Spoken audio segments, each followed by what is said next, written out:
Ôi kìa con bồng bồn Chắc ngành món. Wow, con thùng mà ngon.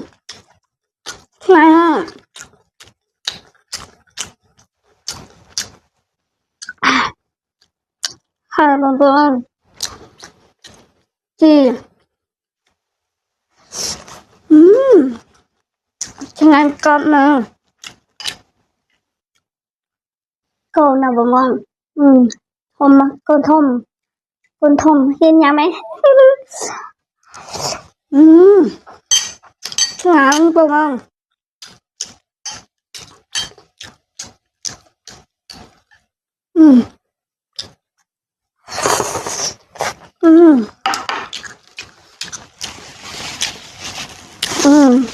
à wow thơm à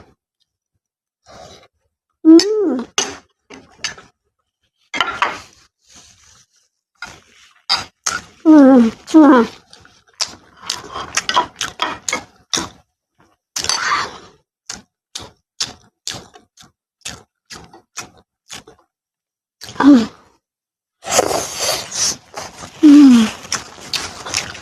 ngon đi ba mùi mà mát ở bồng bồn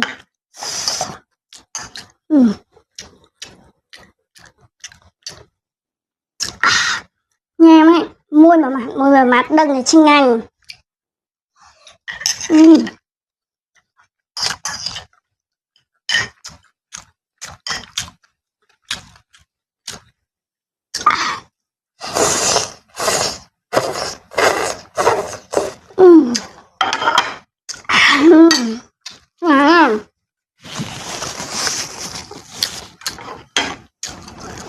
nhưng mà nhà ấy đọc của bồng bồn